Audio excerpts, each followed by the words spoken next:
उत्तर प्रदेश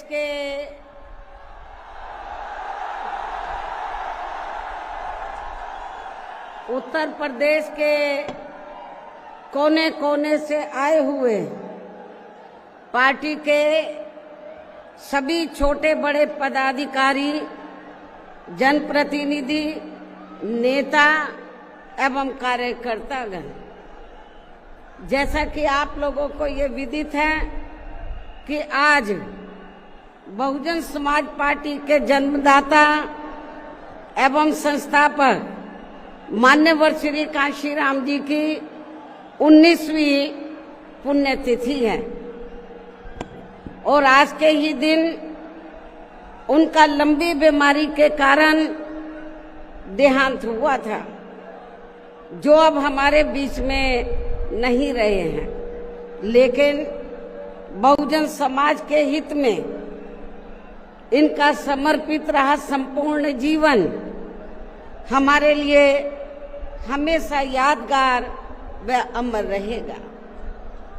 ऐसे महान व्यक्तित्व को आज मेरे साथ साथ आप लोग भी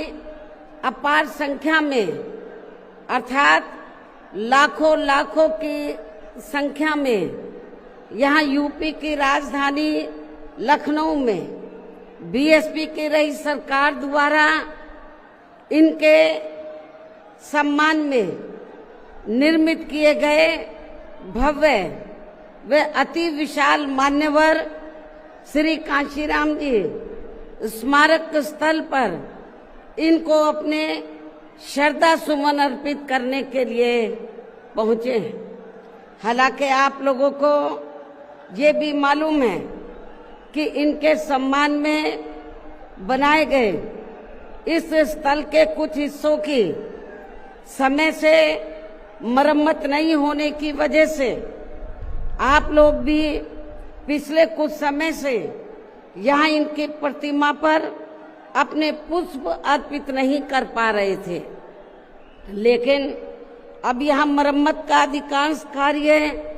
पूरा हो जाने के बाद इस बार मेरे साथ साथ आप लोग भी भीड़ के मामले में अपना पिछला खुद का सभी रिकॉर्ड तोड़ते हुए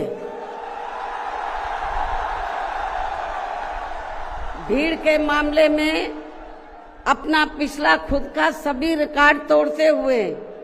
यहाँ लाखों लाखों की संख्या में इस स्थल पर मान्यवर श्री कांशीराम जी को अपने श्रद्धा सुमन अर्पित करने के लिए पहुंचे हैं, जिसके लिए पार्टी आपकी बहुत बहुत आभारी है। साथ ही वर्तमान राज्य सरकार की भी बहुत बहुत आभारी है और इसलिए आभारी है क्योंकि इस स्थल को देखने वाले लोगों के टिकटों का इकट्ठा हुआ पैसा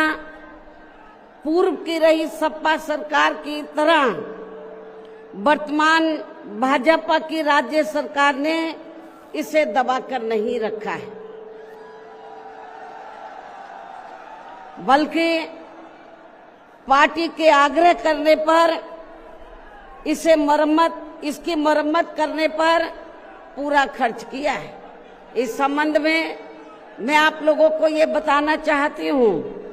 जब यूपी में हमारी सरकार थी और ये मान्यवर श्री कांशीराम जी के आदर सम्मान में ये जो विशाल स्मारक स्थल जब बनाया गया था, तो हमने उसी समय हमारी सरकार ने ये व्यवस्था की थी कि हम देखने वालों के लिए इस पर हम टिकट की व्यवस्था करेंगे और इसका जो पैसा आएगा टिकट का, तो वो किसी और मद पर खर्च नहीं किया जाएगा, बल्कि जितने भी उत्तर प्रदेश की राजधानी लखनऊ में जो स्मारक बने हैं, पार्क बने हैं, तो उनके रख रखाव पर खर्च किया जाएगा। तो ये हमने व्यवस्था की थी। लेकिन दुख की बात यह है कि जब वर्तमान भाजपा की सरकार से पहले यहाँ सपा की सरकार थी, तो सपा की सरकार ने उस टिकट के पैसे को दबा कर रखा, एक पैसा खर्च नहीं किया इनके रख रखाव पर, और हालत बड़ी जर्जर हो गई थी स्थलों की। यही नहीं, और भी स्थल थे, पार्क थे, उनकी हालत बड़ी खराब हो गई थी। तो तब मैंने उत्तर प्रदेश के मुख्यमंत्री जी को ये कहा, लिखित चिट्ठी के जरिए उनसे रिक्वेस्ट किया कि हम आपसे ये नहीं कहते कि दूसरे मत का पैसा आप इनके रख रखाव पर लगाओ। तो जो देखने वालों का टिकटों का पैसा काफी बड़ी तादाद में इकट्ठा हो गया है गवर्नमेंट के पास, उस पैसे को इनके रख रखाव पर लगाया जाए। तो उत्तर प्रदेश की वर्तमान भाजपा की सरकार ने इस मामले को दिखवाया पूरा, और उसके बाद उन्होंने हमें कमिट किया, प्रॉमिस किया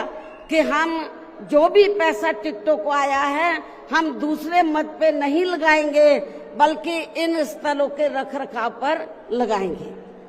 उन्होंने ये लगाया, इसलिए हमारी पार्टी उनकी आभारी है। लेकिन वहीं दूसरी तरफ समाजवादी पार्टी की जब यूपी में सरकार थी और ये स्थल बन चुके थे, तो उन्होंने इनके रख रखाव पर कोई पैसा खर्च नहीं किया, टिकटों का पैसा दबा कर रख लिया। लेकिन जब अब वो सत्ता से बाहर है समाजवादी पार्टी, तो अभी 2-3 दिन पहले वो मीडिया में खबर छपवा रहे थे कि हम मान्यवर श्री कांशीराम जी के सम्मान में संगोष्ठी करेंगे। लेकिन जब वो सरकार में रहते हैं तो ना उन्हें पीडीए याद आता है और ना मान्यवर श्री कांशीराम जी की जयंती और ना ही पुण्यतिथि उनको याद आती है सरकार में रहकर। लेकिन जब वो सत्ता से बाहर हो जाते हैं तो समाजवादी पार्टी को फिर याद आता है कि हमें संगोष्ठी करनी चाहिए। मैं सपा मुखिया अखिलेश यादव से मैं ये पूछना चाहती हूँ, यदि मान्यवर श्री कांशीराम जी के प्रति आपका इतना ही आदर सम्मान था, तो जब यूपी में मेरी सरकार थी तो मेरी सरकार ने अलीगढ़ मंडल में कासगंज के नाम से अलग से जिला बनाया, उस जिले का नाम मान्यवर श्री कांशीराम जी नगर के नाम से रखा था। लेकिन जैसे ही समाजवादी पार्टी पावर में आई, उन्होंने नाम बदल दिया। मान्यवर श्री कांशीराम जी के नाम पर हमने कॉलेज, यूनिवर्सिटी, अनेकों संस्थानों के नाम रखे, अनेकों संस्थानों के नाम रखे, जनहित की योजनाएं शुरू की। सारी के सारी अधिकांश जो बड़ी बड़ी योजनाएं थी वो सभी के सभी इन्होंने बंद कर दी समाजवादी पार्टी की सरकार ने। ये इनका दोगला या दोहरा चरित्र नहीं है तो क्या है? जब ये सत्ता में रहते हैं ना इनको पीडीए याद आता है और ना पीडीए के जो संत गुरु और महापुरुष है वो भी याद नहीं आते हैं। जब ये सत्ता से बाहर हो जाते हैं तब इनको हमारे संत गुरु और महापुरुष याद आते हैं। तो ऐसे दोगले लोगों से आप लोगों को बहुत ही सावधान रहने की जरूरत है। और अब मैं मान्यवर श्री कांशीराम जी जो पंजाब राज्य के एक मध्यम दलित परिवार में पैदा हुए हैं, तो इनके बारे में मैं ये कहना चाहूंगी कि इन्होंने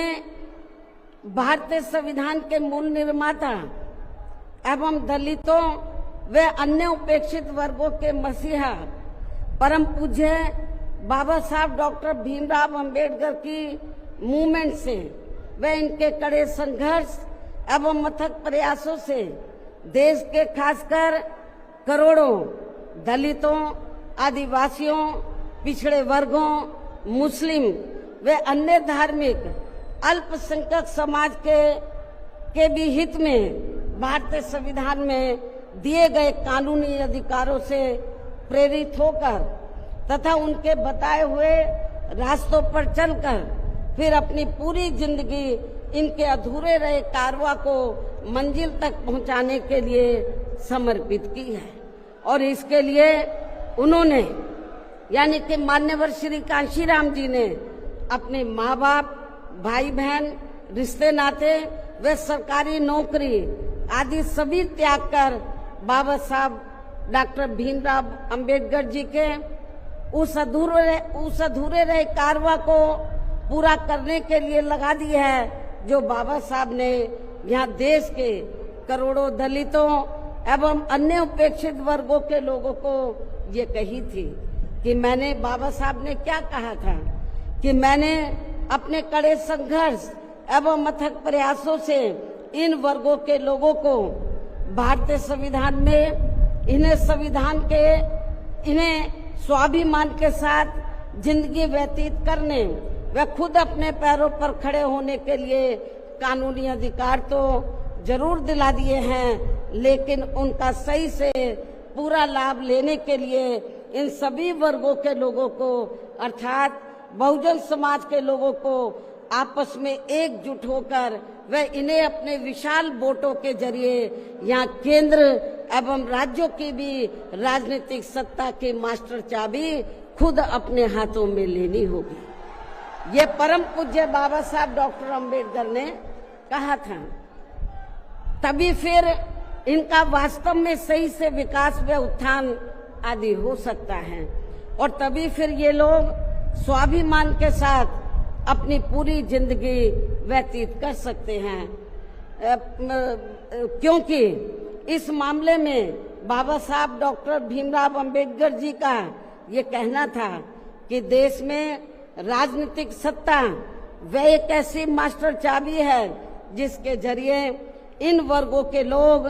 अपनी सभी समस्याओं का समाधान खुद कर सकते हैं। साथ ही ये लोग भी यहाँ अन्य वर्गों की तरह पूरे आत्मसम्मान व स्वाभिमान के साथ अपनी खुशहाल जिंदगी व्यतीत कर सकते हैं। और इसके लिए बाबा साहब डॉक्टर भीमराव अंबेडकर जी ने इन वर्गों के लोगों को जो भी रास्ते दिखाए तो वे उनके जीते जी तो पूरे नहीं हो सके थे, जिन्हें फिर उनके देहांत के बाद उन रास्तों पर चलने वे उनके इस अधूरे रहे कारवां को मंजिल तक पहुंचाने के लिए मान्यवर श्री कांशीराम जी ने अनेकों कष्ट झेलकर अपनी पूरी जिंदगी लगा दी है और वे अपने जीते जी इस मकसद में काफी हद तक कामयाब भी हुए हैं। और खासकर इन्होंने यहाँ आबादी के हिसाब से देश के सबसे बड़े प्रदेश उत्तर प्रदेश में अपनी पार्टी के नेतृत्व में कई बार सरकार बनाकर वे उत्तर प्रदेश सहित नजदीक के लगे राज्यों में भी पार्टी के कुछ सांसद व विधायक आदि भी जिताकर बाबा साहब के कारवां को काफी हद तक आगे बढ़ाया है। इतना ही नहीं बल्कि मान्यवर श्री कांशीराम जी के देहांत होने से पहले उनकी ये दिली तमन्ना थी कि जहां आबादी के हिसाब से देश के सबसे बड़े प्रदेश उत्तर प्रदेश में जहां दलितों एवं अन्य उपेक्षित वर्गों के लोगों की कुल मिलाकर आबादी काफी ज्यादा है, तो इन्हें यहाँ एकजुट होकर अकेले ही अपनी पार्टी की पूर्ण बहुमत की सरकार बनानी होगी। ये मान्यवर श्री कांशीराम जी की उनके देहांत होने से पहले ये दिली तमन्ना थी। तभी फिर इन वर्गों के लोग यहाँ हर मामले में व हर स्तर पर पूरे स्वाभिमान के साथ अपनी जिंदगी व्यतीत कर सकते हैं, जिनसे प्रेरित होकर फिर अन्य राज्यों में भी इन वर्गों के लोग खुद अपने पैरों पर खड़े हो सकते हैं। तभी फिर यहाँ बाबा साहब का काफी हद तक अधूरा रहा सपना जरूर साकार हो सकता है, लेकिन दुख की बात यह है कि मान्यवर श्री कांशीराम जी के जीते जीतो इनका ये सपना साकार नहीं हो सका था, जिसे फिर इनके देहांत के बाद सन 2007 में इनकी एकमात्र रही उत्तराधिकारी व पार्टी की राष्ट्रीय अध्यक्ष ने, अर्थात हमने यहाँ उत्तर प्रदेश में बहुजन समाज के साथ साथ समता मूलक समाज व्यवस्था में विश्वास रखने वाले उच्च वर्गों के लोगों को भी साथ में लेकर इसे पूरा भी किया है। और सन 2007 में देश के विशाल आबादी वाले यूपी स्टेट में पहली बार हमने यहाँ अपनी पार्टी के अकेले ही पूर्ण बहुमत की सरकार बनाई है। हालांकि पहले 3 बार हमने बनाई, वो मिली जुली सरकार थी, लेकिन चौथी बार हमने अकेले अपने बलबूते पर यूपी में पूर्ण बहुमत की सरकार बनाई है। जो यहाँ खासकर कांग्रेस, बीजेपी, सपा व अन्य जातिवादी पार्टियों को कतई भी अच्छा नहीं लगा है, जबकि इससे पहले केंद्र की रही भाजपा सरकार ने सत्ता का दुरुपयोग करके मेरे ऊपर व मेरे माँ बाप, भाई बहन एवं अन्य रिश्ते नातों आदि के ऊपर भी अनेकों गलत एवं फर्जी केस दर्ज करा के हम सभी को जबरदस्ती इनकम टैक्स व सीबीआई आदि के जंजाल में फंसाकर हमारी छवि को धूमिल करने का हर संभव पूरा प्रयास किया है। इसके साथ साथ आगे चलकर इन सब मामलों में केंद्र की रही कांग्रेसी सरकार ने भी हमें न्याय देने के बजाय बल्कि काफी उलझा दिया था, और तब फिर हमें इन सब के विरुद्ध मान्य कोर्ट में भी जाना पड़ा है, जहां हमें न्याय मिला है। इस प्रकार से ये सब भी हमें काफी कुछ झेलना पड़ा है, लेकिन ऐसे विकट व संघर्ष भरे हालातों में भी हमने बाबा साहब डॉक्टर भीमराव अंबेडकर के बताए हुए रास्तों पर चलकर यहाँ उत्तर प्रदेश में सन 2007 में हुए विधानसभा चुनाव में अकेले ही ये चुनाव लड़कर फिर अपनी पार्टी की पूर्ण बहुमत की सरकार बनाई है। और हमने यहाँ बाबा साहब डॉक्टर भीमराव अंबेडकर एवं मान्यवर श्री कांशीराम जी आदि के सपनों को काफी हद तक साकार किया है, और इसके लिए हमने अपनी सरकार में यहाँ जातिवादी, संकीर्ण व पूंजीवादी व्यवस्था के शिकार रहे लोगों को, अर्थात सर्व समाज में से खासकर गरीबों, दलितों, आदिवासियों, पिछड़े वर्गों के साथ साथ मुस्लिम एवं अन्य धार्मिक अल्पसंख्यक समाज के लोगों के भी हित व कल्याण में अनेकों ऐतिहासिक कार्य किए हैं, जिनके नाम बदलकर उन्हें अब अन्य राज्यों में विभिन्न पार्टियों की सरकारें भुना रही है,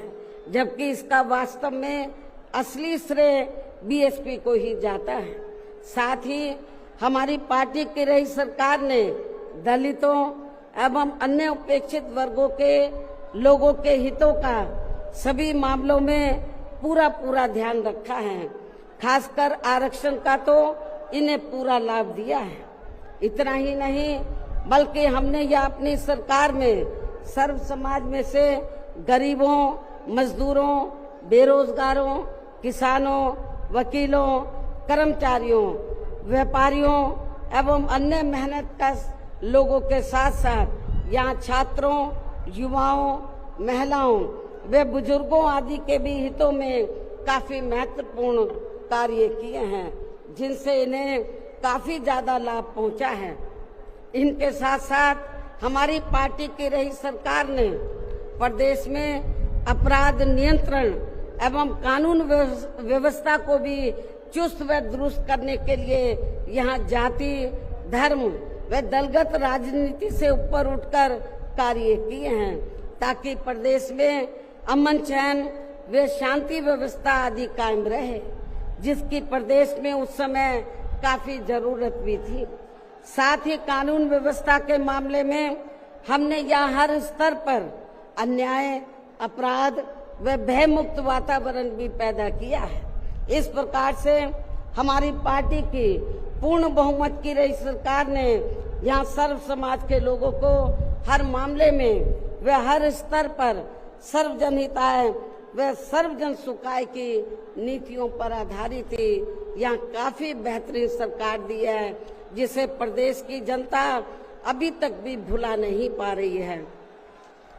और खासकर हमने रोटी रोजी देने के मामले में सर्व समाज में से यहाँ गरीबों, दलितों एवं अन्य उपेक्षित वर्गों के लोगों को काफी हद तक उन्हें आत्मनिर्भर भी बनाया है, जिनके यहाँ वर्षों से सभी विरोधी पार्टियों की रही सरकारों की जातिवादी, संकीर्ण व पूंजीवादी सोच होने के कारण काफी ज्यादा उपेक्षा की गई है। इतना ही नहीं बल्कि हमने वर्तमान केंद्र की सरकार की तरह अपने राजनीतिक स्वार्थ में इनके टैक्स के पैसों से ही थोड़ा सा मुफ्त में राशन देकर इनको अपना गुलाम व लाचार नहीं बनाया है, अर्थात इनको दूसरों के ऊपर निर्भर नहीं रखा है। इसके साथ साथ हमारी पार्टी की रही सरकार ने देश में यहाँ बहुजन समाज में समय समय पर जन्मे अपने महान संतों, गुरुओं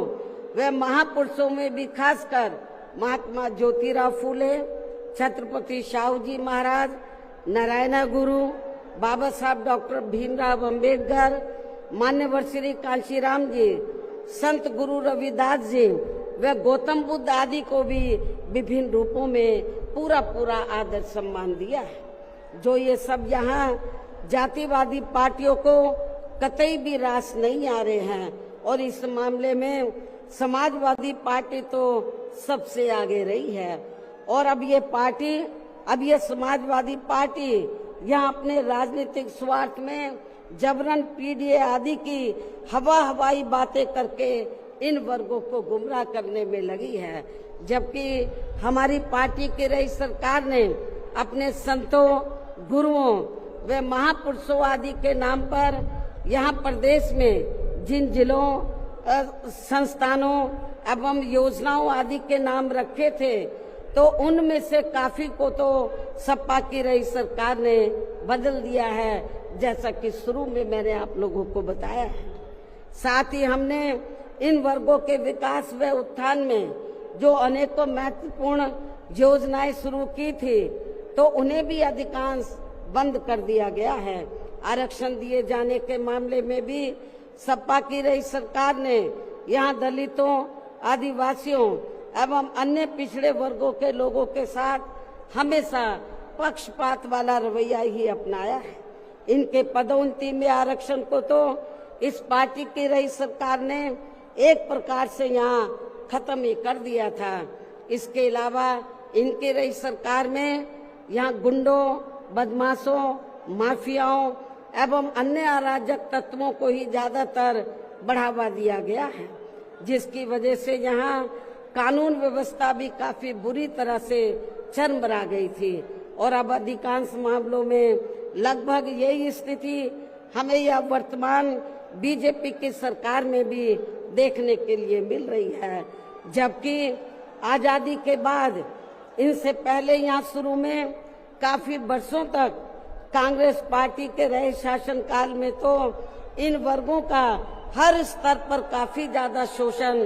व उत्पीड़न आदि हुआ है। एक प्रकार से कुल मिलाकर यहाँ यूपी में कांग्रेस पार्टी का भी ज्यादातर जातिवादी, संकीर्ण व पूंजीवादी सोच के आधार पर ही शासन चलता रहा है। और सन 1975 में देश में लगी इमरजेंसी में तो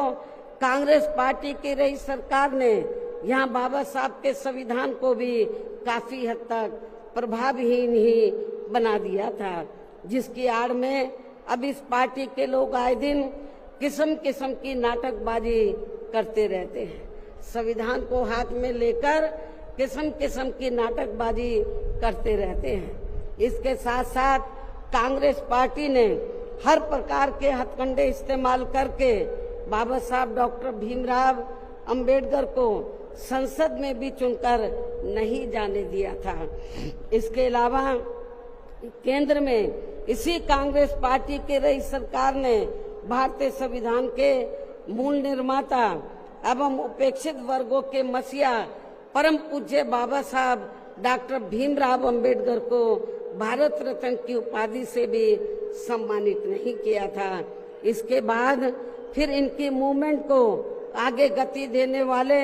मान्यवर श्री कांशीराम जी को भी उनके देहांत के बाद केंद्र में रही इसी कांग्रेस पार्टी की सरकार ने इनके सम्मान में एक दिन के लिए भी राष्ट्रीय शोक घोषित नहीं किया था। इसी प्रकार समाजवादी पार्टी की भी सरकार ने एक दिन के लिए भी राष्ट्रीय शोक घोषित नहीं किया था। साथ ही इन्होंने देश में पिछड़े वर्गों की आरक्षण संबंधी मंडल कमीशन की रिपोर्ट को भी लागू नहीं किया था, जिसे फिर बीएसपी के अथक प्रयासों से श्री बीपी सिंह जी की रही सरकार में ही लागू किया गया था। इसके साथ साथ उसी समय ही बाबा साहब डॉक्टर भीमराव अंबेडकर जी को भी भारत रत्न की उपाधि से सम्मानित किया गया था। इसी प्रकार अब बीजेपी व अन्य जातिवादी पार्टियों के भी शासनकाल में इन वर्गों का शोषण व उत्पीड़न आदि होना अभी तक भी बंद नहीं हुआ है। इसके अलावा इनकी सरकारों में भी जनता को लुभाने के लिए आए दिन घोषणाएं, शिलान्यास व उद्घाटन आदि तो काफी किए जाते हैं, लेकिन इनसे भी जनता को कोई खास लाभ मिलने वाला नहीं है, क्योंकि ये कागजी व हवाई ज्यादा और जमीनी हकीकत में बहुत कम होते हैं। ऐसी स्थिति में आप लोगों को पूरे देश में सर्वजन हिताय व सर्वजन सुखाय की नीतियों पर आधारित ही अपनी पार्टी को ही हर मामले में मजबूत बनाकर इसे केंद्र एवं राज्यों की भी सत्ता में लाना बहुत जरूरी है। और अब पार्टी के लोगों को यहाँ उत्तर प्रदेश सहित देश के अन्य जिन भी राज्यों में कुछ समय के बाद जो एक साथ विधानसभा के आम चुनाव होने वाले हैं, तो उनको वहां भी ऐसी सभी विरोधी पार्टियों को सत्ता में आने से जरूर रोकना है। और खासकर यहाँ यूपी में तो इनको अपनी पार्टी बीएसपी की ही फिर से अकेले पूर्ण बहुमत की सरकार बनाना बहुत जरूरी है, जिसे यहाँ कांग्रेस, बीजेपी, सपा व अन्य सभी विरोधी पार्टियां किस्म किस्म के षड्यंत्र व हथकंडे आदि इस्तेमाल करके इसे रोकने का हर संभव पूरा प्रयास करेगी। और इस संदर्भ में वैसे आप लोगों को ये मालूम है कि सन 2007 में यूपी में बीएसपी की ही अकेले ही पूर्ण बहुमत की सरकार बनने के बाद फिर बीएसपी की सर्वजन हिताय व सर्वजन सुखाय की रही कार्यशैली से पूरे देश में बीएसपी के बढ़ते हुए प्रभाव को देखकर फिर यहाँ सभी जातिवादी, संकीर्ण व पूंजीवादी पार्टियों ने अंदर अंदर आपस में एकजुट होकर अपनी पार्टी को यहाँ सत्ता में वापस नहीं आने दिया है। साथ ही देश के अन्य राज्यों में भी अपनी पार्टी को आगे नहीं बढ़ने दिया है, क्योंकि बीएसपी के यहाँ अकेले ही सत्ता में आने पर यहाँ यूपी में सन 2007 में बीएसपी के यहाँ अकेले ही सत्ता में आने पर इनको ये डर था,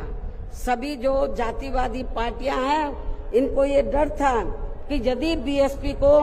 आगे बढ़ने से नहीं रोका गया तो फिर ये पार्टी केंद्र की सत्ता तक भी जरूर पहुंच सकती है, जिससे घबराकर फिर बीएसपी को पुनः या सत्ता में आने से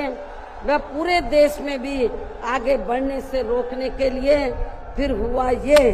कि इसके बाद फिर खासकर यूपी में जो भी विधानसभा व अन्य राज्यों में भी विधानसभा व देश में लोकसभा के आम चुनाव हुए हैं, तो उन सभी चुनावों में यहाँ कांग्रेस, बीजेपी, सपा व अन्य सभी विरोधी पार्टियों ने अपनी खासकर जातिवादी मानसिकता के तहत चलकर वे अंदर अंदर आपस में एकजुट होकर तथा किस्म किस्म के हथकंडे इस्तेमाल करके फिर बीएसपी को इन्होंने कामयाब नहीं होने दिया। सारी जातिवादी पार्टियां अंदर अंदर एक हो गई थी। एक होकर इन्होंने जहां जहां बीएसपी जीत रही थी तो वहां इनको हराया। जो विरोधियों के कैंडिडेट जीत रहे थे उनको इन्होंने अपना वोट ट्रांसफर कराया। इसके साथ ही फिर बाकी रही से कमी ईवीएम में की गई धांधली के जरिए पूरी कर दी गई, जबकि वर्तमान हालातों में ईवीएम के काफी विरोध के चलते ये ईवीएम वाला सिस्टम कभी भी खत्म किया जा सकता है। अब ईवीएम का विरोध बहुत हो रहा है और फिर पुनः यहाँ बैलेट पेपर वाला सिस्टम लागू हो सकता है। इसकी भी काफी संभावना है। ऐसे में अब हर स्तर पर हमें हर स्तर पर हमेशा अपनी पार्टी को मजबूत बनाते रहना बहुत जरूरी है।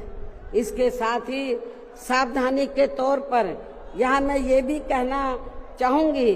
कि अब तो पूरे देश में विरोधी पार्टियों ने बीएसपी को कमजोर करने के लिए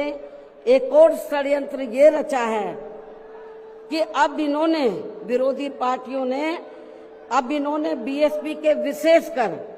दलित बेस वोट को बांटने के लिए इसी समाज में से स्वार्थी एवं बिकाऊ किस्म के लोगों को इस्तेमाल करके वे उनके जरिए अनेकों पार्टियां व संगठन आदि भी काफी बनवा दिए हैं, जिनसे ये जातिवादी पार्टियां चुनाव में अपने अपने फायदे के हिसाब से उम्मीदवार खड़े करवा के बीएसपी को कमजोर करने में लगी है। और अब तो ये पार्टियां अंदर अंदर खुद अपने वोट ट्रांसफर करा के इनके एक आदि उम्मीदवार भी जिताकर भेज रही है, ताकि इससे दलितों का वोट बांटने में इनको कुछ मदद मिलती रहे। ऐसी स्थिति में अब आप लोगों को पुणे या यूपी में अपनी पार्टी को सत्ता में लाने वे अभी हाल ही में बिहार प्रदेश में होने वाले विधानसभा आम चुनाव में तथा आगे चलकर अन्य और राज्यों में भी विधानसभा व देश में लोकसभा के होने वाले आम चुनाव में भी अपनी पार्टी का बेहतर रिजल्ट लाने के लिए ऐसे सभी स्वार्थी एवं बिकाऊ दलित संगठनों व पार्टियों को अपने यार दोस्त, जात बिरादरी व रिश्ते नाते आदि के चक्कर में भी पड़कर अब इनको अपना एक भी वोट देकर खराब नहीं करना है, वरना फिर इसका पूरा लाभ या विरोधी पार्टियों को ही मिलता रहेगा। जिसे भी खास ध्यान में रखकर अब हर छोटे बड़े चुनाव में आप लोगों को अपना एक भी वोट ऐसे सभी स्वार्थी एवं बिकाऊ पार्टियों एवं संगठनों आदि को नहीं देना है, बल्कि अपनी एकमात्र हितैषी पार्टी बीएसपी को ही देना है, ताकि बीएसपी फिर से अपना बेहतर रिजल्ट लाकर पुणे या यूपी की सत्ता में वापस हो सके तथा देश के अन्य सभी राज्यों में भी पार्टी पुणे आगे बढ़ सके। और इसके लिए विरोधी पार्टियों के ऐसे अनेकों और भी सभी हथकंडों से अपनी पार्टी के लोगों को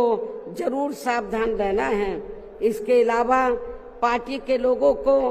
सचेत करने के उद्देश्य से यहाँ मैं ये भी कहना चाहूंगी कि पिछले कुछ समय से दुनिया के अनेकों देश किसी न किसी मुद्दे को लेकर हुए बवाल व हिंसा आदि से काफी ग्रसित रहे हैं और ये सिलसिला अभी भी जारी है। लेकिन अपने भारत देश को भी जैसे इसका कुछ नजला लगना शुरू ही हुआ था तो उसे फिर तुरंत में ही केंद्र व संबंधित राज्य सरकारों ने सख्ती से निपटा है, जिससे केंद्र व सभी राज्य सरकारों को आगे भी काफी सतर्क रहना होगा। इतना ही नहीं बल्कि देश में आम जनहित के मुद्दों पर आवाज उठाने की बजाय जो पिछले कुछ समय से यहाँ स्वार्थी व शरारती तत्व एक दूसरे के देवी देवता, खुदा व धर्म आदि को लेकर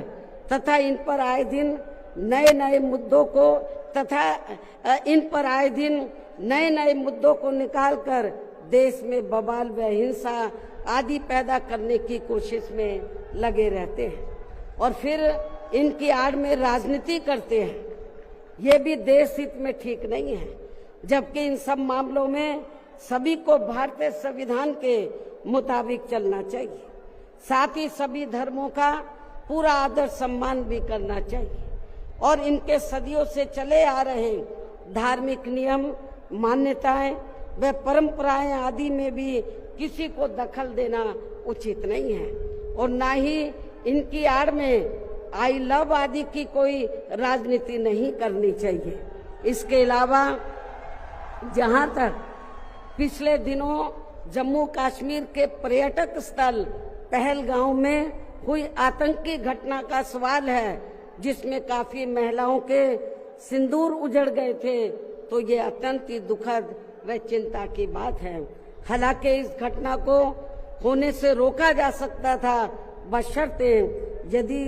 उस समय सरकार द्वारा इस पर्यटक स्थल पर सुरक्षा का उचित प्रबंध किया होता, जो नहीं किया गया था। साथ ही हमारी विदेश नीति भी हमेशा देश व जनहित में ही होनी चाहिए और इस मामले में अभी हाल ही में अमेरिका द्वारा लगाए गए भारी टैरिफ से भी केंद्र सरकार को काफी सचेत रहने की जरूरत है और इसी परिप्रेक्ष्य में इन्होंने स्वदेशी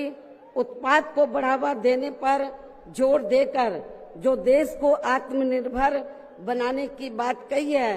तो ये हवाई ना होकर बल्कि जमीनी हकीकत में भी लोगों को होता हुआ नजर आना चाहिए, जिसका फिर हमारी पार्टी भी जरूर स्वागत करेगी। और अब इन सब बातों को मद्देनजर रखते हुए पूरे देश में अपनी पार्टी को हर स्तर पर मजबूत बनाना व इसे आगे बढ़ाना भी बहुत जरूरी है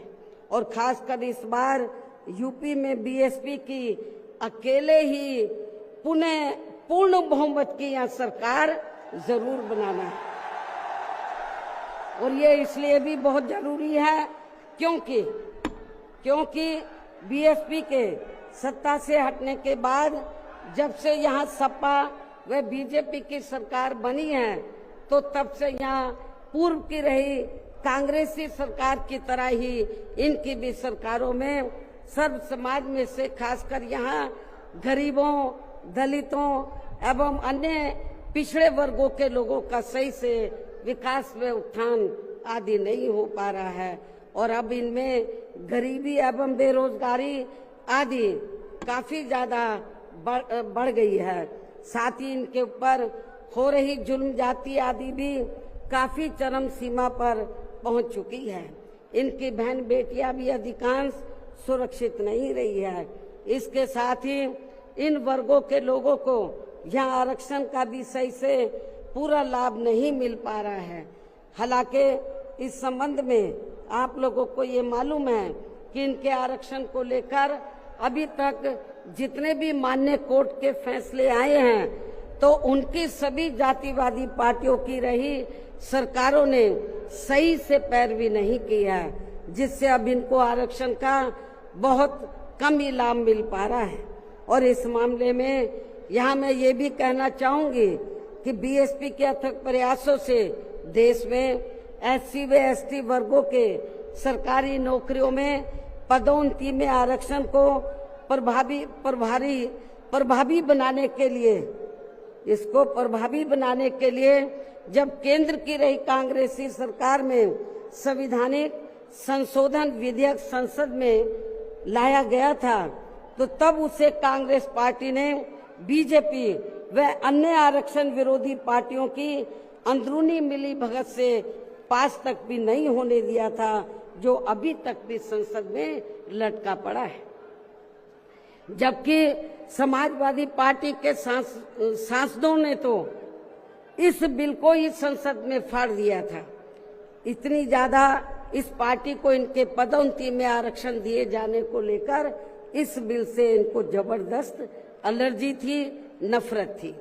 ऐसे में अब आप ही ये बताएं, क्या ऐसी स्थिति में कांग्रेस, बीजेपी व सपा आदि जैसी इन जातिवादी पार्टियों में या खासकर अपने दलितों एवं अन्य उपेक्षित वर्गों के लोगों का सही से विकास व उत्थान आदि हो सकता है? मैं समझती हूँ कतई भी संभव नहीं है। इसके अलावा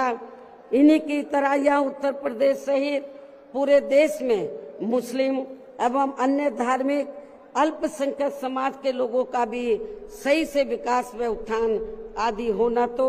बहुत दूर की बात रही, बल्कि अब तो इनका जान माल व मजहब आदि भी पूरे तौर से सुरक्षित नहीं रहा है। इनकी सच्चर कमेटी की रिपोर्ट भी दरकिनारी कर दी गई है। अपर कास्ट समाज में से गरीब लोगों की तथा विभिन्न क्षेत्रों में लगे लोगों की भी स्थिति हमें कोई खास अच्छी नजर नहीं आ रही है। वैसे भी इन सब मामलों में केंद्र व राज्य सरकारों के भी अधिकांश कार्य सरकारी फाइलों में ही सिमट कर रह जाते हैं, ये भी छिपा नहीं है। कानून व्यवस्था भी यूपी सहित पूरे देश में कोई खास अच्छी नहीं है। हर प्रकार के अपराध भी काफी बढ़ रहे हैं। ऐसे में ये विरोधी पार्टियां सत्ता में आने के लिए खासकर चुनाव के समय में अपने अपने चुनावी घोषणा पत्रों में जो किस्म किस्म के लुभावने वायदे करती हैं, तो उनको फिर ये पार्टियां सत्ता में आने के बाद 50% भी लागू नहीं करती हैं। साथ ही इनके गलत आर्थिक नीतियों की वजह से पूरे देश में गरीबी, बेरोजगारी व महंगाई आदि भी लगातार बढ़ती जा रही है, जिन पर पर्दा डालने के लिए अब ये पार्टियां आए दिन किस्म किस्म के हथकंडे इस्तेमाल करती रहती हैं। इतना ही नहीं, बल्कि अब तो सत्ता एवं विपक्ष अंदर अंदर मिलकर वे अपनी जातिवादी मानसिकता के तहत चलकर यहाँ बाबा साहब डॉक्टर भीमराव अंबेडकर द्वारा निर्मित किए गए इनके मानवतावादी व समतामूलक भारतीय संविधान को भी बदलकर इसे ये पुराने वाले जातिवादी ढांचे में ही परिवर्तित करना चाहते हैं, जिसके लिए इनके साधु संत भी आए दिन पैरवी करते रहते हैं, जिसे हमारी पार्टी बीएसपी कतई भी बदलने नहीं देगी, चाहे इसके लिए हमें कितना भी संघर्ष क्यों ना करना पड़े। तभी फिर यहाँ दलितों, आदिवासियों, पिछड़े वर्गों एवं अन्य उपेक्षित वर्गों के लोगों के कानूनी अधिकार सुरक्षित व बचे रह सकते हैं। वरना इन वर्गों के लोगों को अभी तक थोड़ा बहुत जो भी लाभ मिल रहा है, तो फिर यहाँ संविधान बदलने पर ये काफी कुछ खत्म ही हो जाएगा, जिन्हें बचाने व बरकरार रखने के लिए इन सभी वर्गों के लोगों को बीएसपी के झंडे तले आपस में एकजुट होना बहुत जरूरी है। साथ ही अपनी बीएसपी पार्टी को हर स्तर पर मजबूत बनाकर इसे सत्ता में भी लाना बहुत जरूरी है, क्योंकि बीएसपी ही एक ऐसी पार्टी है जो यहाँ बाबा साहब के बनाए गए संविधान को सुरक्षित रख सकती है और संविधान के मुताबिक चलकर यहाँ सदियों से उपेक्षित रहे दलित एवं अन्य उपेक्षित वर्गों के लोगों को अपने पैरों पर खड़ा कर सकती है। और ये सब आप लोगों ने यूपी में अपनी पार्टी की 4 बार रही सरकार के दौरान होते हुए देखा है। ऐसे में अब यूपी में बीएसपी को ही फिर से सत्ता में लाकर यहाँ की जनता को हर मामले में खुशहाल बनाना होगा, जिसके लिए पार्टी के लोगों को सन 2007 में हुए विधानसभा चुनाव की तरह ही इस बार भी यहाँ पूरे प्रदेश में प्रत्येक पोलिंग बूथ स्तर पर अब इसके लिए करना क्या आप लोगों को, जिसके लिए पार्टी के लोगों को सन 2007 में हुए विधानसभा चुनाव की तरह ही इस बार भी यहाँ पूरे प्रदेश में प्रत्येक पोलिंग बूथ स्तर पर सर्व समाज को व विशेषकर बहुजन समाज के लोगों को उनकी छोटी छोटी बैठकों के जरिए उन्हें बीएसपी की सर्वजन हिताय व सर्वजन सुखाय की नीतियों एवं सिद्धांतों आदि से जोड़ना है और इस दौरान इन्हें बीएसपी के बेहतरीन रहे शासनकाल की उपलब्धियों के बारे में बताना है। साथ ही उन्हें विरोधी पार्टियों के किस्म किस्म के हथकंडों से सावधान रहने के बारे में भी जरूर बताना है। और आज जो भी बातें मैं आप लोगों के सामने रख रही हूं तो उन्हें भी इन छोटी छोटी बैठकों में जरूर बताना है। और यदि पार्टी के लोग मेरी इन सब बातों पर सही से अमल कर लेते हैं तो फिर इस बार अपनी पार्टी के हाथों में यहाँ सत्ता जरूर आ जाएगी। इसके अलावा जहाँ तक अपनी पार्टी के लिए अकेले चुनाव लड़ने का सवाल है, आप लोग ध्यान से सुने मेरी बात। इसके अलावा जहाँ तक अपनी पार्टी के लिए अकेले चुनाव लड़ने का सवाल है तो इसके बारे में भी यहाँ मैं अपनी पार्टी के अब तक के रहे अनुभवों को ध्यान में रखकर ये बताना जरूरी समझती हूँ कि देश के अन्य प्रदेशों की तरह खासकर यहाँ यूपी में जब भी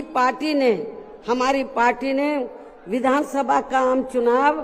गठबंधन करके लड़ा है तो तब फिर हमारी पार्टी को कोई विशेष लाभ नहीं हुआ है, क्योंकि हमारी पार्टी का जो वोट है,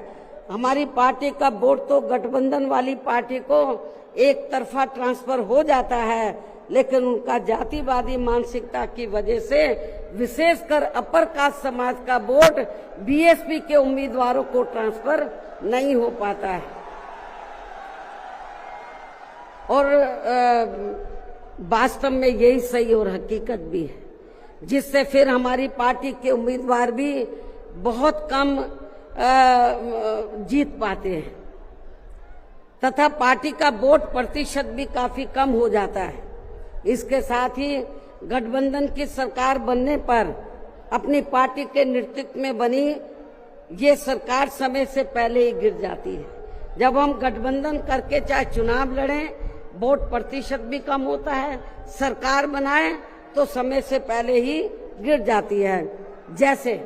सन 1993 में बीएसपी ने सपा से गठबंधन करके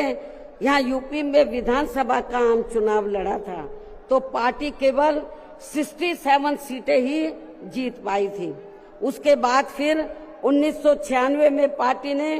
कांग्रेस पार्टी से गठबंधन करके यहाँ विधानसभा का आम चुनाव लड़ा था तो तब फिर पार्टी केवल 67 सीटें ही जीत पाई थी। पहले भी 67, उसके बाद में भी 67। और जब सन 2002 में पार्टी ने यूपी विधानसभा का आम चुनाव अकेले लड़ा था तो तब पार्टी लगभग 100 सीटें जीत गई थी सन 2002 में, जिसमें पार्टी के 2 जीते हुए आजाद उम्मीदवार भी शामिल हैं, जिनको किन्हीं कारणवश सिंबल समय से नहीं मिल पाया था। और फिर इससे पार्टी के लोगों का काफी मनोबल भी बढ़ा था। लेकिन यहाँ खास ध्यान देने की बात यह है कि पार्टी इन तीनों बार गठबंधन की बनी सरकार में अपना कभी भी समय पूरा नहीं कर पाई। हमने तीनों बार जब गठबंधन करके सरकार बनाई तो कभी भी अपना समय पूरा नहीं कर पाई है, अर्थात समय से पहले ही गिर गई। आप रिकॉर्ड उठाकर देख लो। इसके बाद सन 2007 में पार्टी ने फिर से अकेले यहाँ यूपी में विधानसभा का आम चुनाव लड़ा था तो तब फिर अपनी पार्टी 200 से ऊपर सीटें जीत गई थी। और फिर हमने यहाँ यूपी में पहली बार पूरे 5 साल के लिए अकेले ही अपनी पार्टी की पूर्ण बहुमत की सरकार बनाई थी। और इस दौरान हमने सर्व समाज के हित में काफी ऐतिहासिक कार्य किए थे। ऐसे में पार्टी द्वारा गठबंधन करके चुनाव लड़ने से या फिर गठबंधन की सरकार बनाने से भी यहाँ सर्व समाज में से खासकर गरीबों एवं बहुजन समाज के लोगों का सही से विकास व उत्थान आदि नहीं हो सकता है। इसलिए इस बार यहाँ यूपी विधानसभा के होने वाले आम चुनाव में अब तक के रहे अनुभवों के मुताबिक हमारी पार्टी ने सन 2007 की तरह ही अकेले ये चुनाव लड़ने का फैसला लिया है। वैसे मुझे ये पूरा भरोसा है कि आज के कार्यक्रम में अपने खुद के पिछले सभी रिकॉर्ड तोड़ते हुए उम्मीद से कई गुना ज्यादा लाखों की संख्या में आई ये अपार भीड़ इस बार यहाँ यूपी में होने वाले विधानसभा आम चुनाव में अपनी पार्टी को सत्ता में जरूर लाएगी। और इसके लिए अभी से ही पार्टी के लोगों को यहाँ विरोधी पार्टियों के पुराने व नए सभी षड्यंत्रों व हथकंडों आदि से सावधानी बरतते हुए अपनी पार्टी के जनाधार को बड़े पैमाने पर बढ़ाना है। साथ ही हर स्तर पर पार्टी को मजबूत भी बनाना है। विरोधियों की अफवाहों से भी पार्टी के लोगों को जरूर सचेत रखना है। और इस संबंध में इसका ताजा हथकंडा ये है कि इन्होंने आज के 9 अक्टूबर के कार्यक्रम के घोषित होते ही पिछले महीने से ये अफवाह फैलाना शुरू कर दिया था। मैं क्यों बोल रही हूँ अफवाहों से सावधान रहना है, क्योंकि इस संबंध में ताजा उदाहरण ये है कि इन्होंने आज के 9 अक्टूबर के कार्यक्रम के घोषित होते ही पिछले महीने से ये अफवाह फैलाना शुरू कर दिया था कि दूसरी पार्टियों के फलाना वरिष्ठ नेता बीएसपी में आ रहे हैं और वे बीएसपी प्रमुख से दिल्ली व लखनऊ में भी मिले हैं, लेकिन मुझे तो इसके बारे में अभी तक भी कोई जानकारी नहीं है। मिलना तो बहुत दूर की बात है और मैं कभी छिप के नहीं मिलती हूँ, जब मिलती हूँ तो खुले में मिलती हूँ मन। इतना ही नहीं बल्कि अन्य और भी मामलों में किस्म किस्म की गलत, झूठी व तथ्यहीन खबरें एवं अफवाहें आदि फैलाने के लिए भी यहाँ विरोधी लोग सोशल मीडिया, जातिवादी मानसिकता वाले टीवी चैनल एवं प्रिंट मीडिया आदि का भी काफी दुरुपयोग व गलत इस्तेमाल कर सकते हैं। जबकि विरोधी लोग सन 2007 में भी ऐसी अफवाहें फैलाते रहे हैं, लेकिन उस समय हमारे लोगों के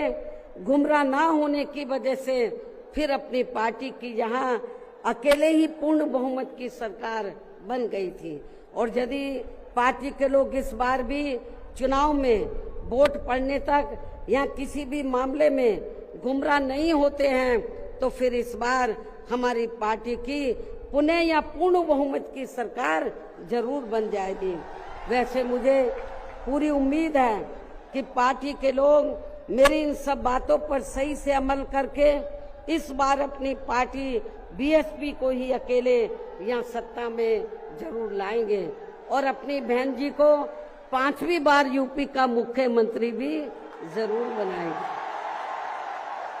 और आज ये लाखों की तादाद में आई अपार भीड़ व उनका जोश उत्साह भी इस बात के काफी कुछ संकेत दे रहा है। जिनको यहाँ दूसरी पार्टियों की तरह ये जो लाखों की संख्या में लोग आए हैं तो इनको यहाँ दूसरी पार्टियों की तरह मजदूरी देकर दिहाड़ी पर नहीं लाया गया है, बल्कि ये लोग अपने खून पसीने की कमाई के पैसों से ही खुद चलकर आज के अपने 9 अक्टूबर के प्रोग्राम में मुझे सुनने के लिए आए, जिन्होंने भीड़ के मामले में आज अपने खुद के भी अपने पिछले सभी रिकॉर्ड तोड़ दिए। और अब मैं यहाँ आप लोगों को ये भी विश्वास दिलाना चाहती हूँ, जब इस बार बीएसपी की पुनः यहाँ पूर्ण बहुमत की सरकार बन जाएगी तो तब फिर हमारी पार्टी की बनी ये सरकार यहाँ पिछली रही सपा सरकार ने व वर्तमान में चल रही बीजेपी की भी सरकार ने जो इन्होंने अपनी जातिवादी, संकीर्ण व पूंजीवादी मानसिकता के तहत चलकर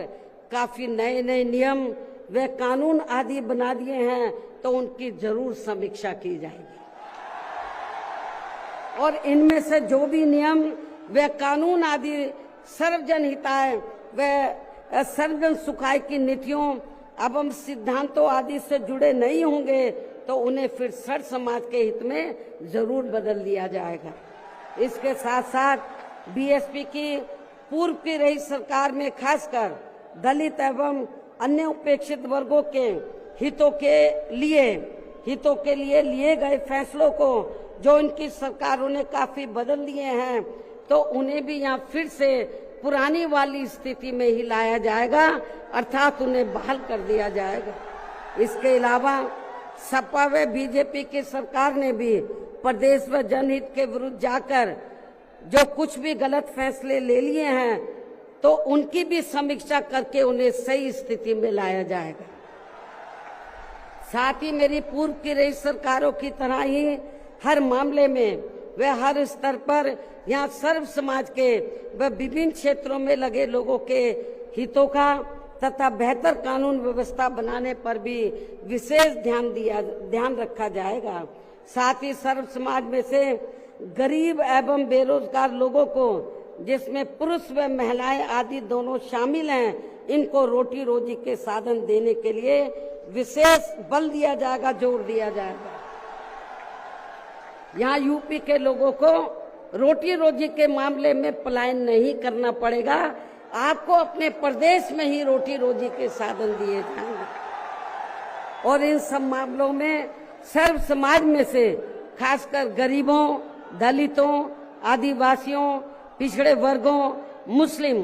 एवं अन्य धार्मिक अल्पसंख्यक समाज के लोगों का हर मामले में प्राथमिकता के आधार पर पूरा ध्यान रखा जाएगा।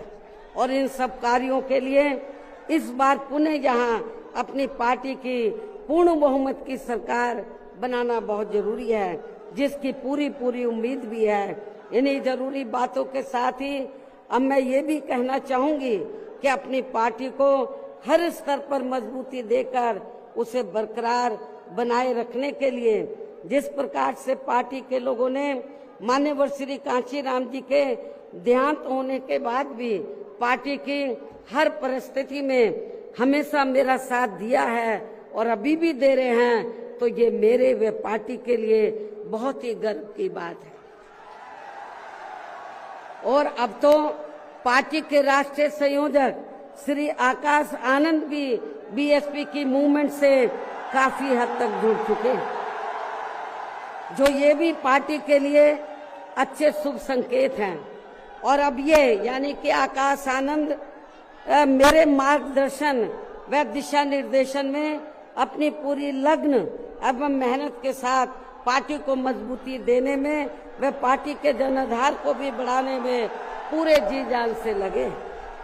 जिससे पार्टी के लोगों में आए दिन इनके प्रति काफी लगाव व उत्साह भी बढ़ा है। ये भी पार्टी हित में अच्छी बात है, जिसे ध्यान में रखकर अब मेरा इनके बारे में, आकाश आनंद के बारे में ये कहना है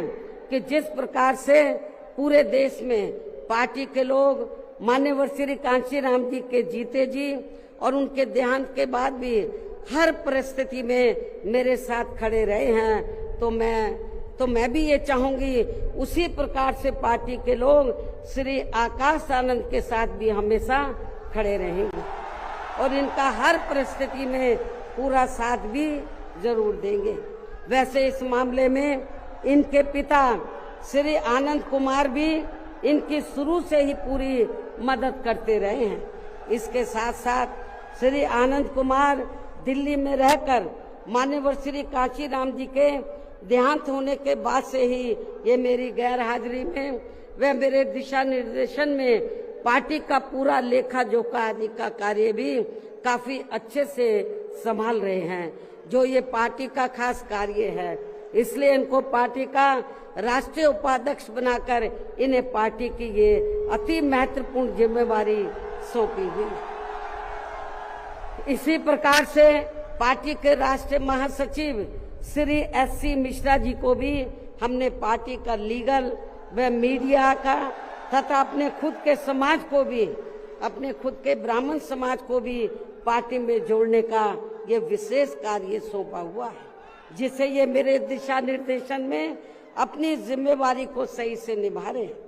हालांकि इनके बेटे श्री कपिल मिश्रा ने भी आज के कार्यक्रम में यह फ्री मेडिकल मदद देने की भी व्यवस्था की है, जो इनका ये कार्य पार्टी के प्रति इनके सेवा भाव को भी काफी कुछ दर्शाता है। पार्टी के हमारे विधायक श्री उमा शंकर सिंह जी भी पार्टी व मूवमेंट के हित में हमेशा मददगार व सक्रिय रहते हैं तथा इनको भी अपने खुद के समाज को पार्टी में जोड़ने की एक खास जिम्मेवारी सौंपी हुई है, जिससे ये पूरी ईमानदारी व निष्ठा से निभा रहे हैं। यूपी BSP प्रदेश अध्यक्ष श्री विश्वनाथ पाल भी पार्टी संगठन का कार्य देखने व पिछड़े वर्गों को जोड़ने के साथ साथ ये पूरे प्रदेश में जहां भी बहुजन समाज के लोगों पर जुल्म जाति आदि होती है, तो वहां ये मेरे दिशा निर्देशन में जाकर उन्हें न्याय दिलवाने का भी पूरा प्रयास करते हैं। ये इनका पार्टी हित में अभी तक काफी सराहनीय कार्य चल रहा है। इसके अलावा आज के कार्यक्रम की सही व्यवस्था करने में लखनऊ जिला व मंडल यूनिट ने भी अपनी अहम भूमिका निभाई है। श्री जमील अख्तर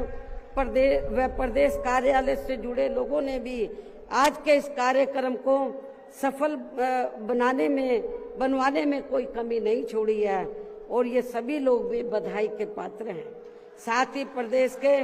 सभी छोटे बड़े पदाधिकारियों एवं कार्यकर्ताओं आदि की भी कड़ी मेहनत मेन कमाल आप लोगों का है, जिनको अब मेन कमाल आप लोगों का है। साथ ही प्रदेश के सभी छोटे बड़े पदाधिकारियों एवं कार्यकर्ताओं आदि की भी कड़ी मेहनत व उनके अथक प्रयासों से आज मान्यवर श्री काशीराम जी की पुण्यतिथि के कार्यक्रम में पूरे उत्तर प्रदेश के कोने कोने से लाखों की संख्या में पार्टी के जो लोग इनको अपने श्रद्धा सुमन अर्पित करने तथा मुझे भी सुनने के लिए यहाँ आए हैं। साथ ही आपके पड़ोसी राज्य उत्तराखंड स्टेट से भी पार्टी के कुछ लोग आपके यहाँ इस कार्यक्रम से काफी कुछ सीखने के लिए आए हुए हैं, तो उन सभी का भी मैं दिल से धन्यवाद अदा करती हूँ। हालांकि हमने कोई बाहर के लोगों को इधर नहीं बुलाया है, वो चोरी से अपने आप ही आ गए पूरे देश से और छिपकर कहीं बैठे हुए हैं कि बहन जी कहीं नाराज ना हो जाए। लेकिन मैं नाराज नहीं हो रही, आप लोगों ने आप आ भी गए हैं, आपका भी मैं थैंक्स अदा करती हूँ। लेकिन अब आप लोगों को अपने राज्यों में जाकर यहाँ जो कुछ मैंने बोला है उन सब बातों पर अमल करते हुए तो आप लोगों को पार्टी के जनाधार को आगे बढ़ाना है।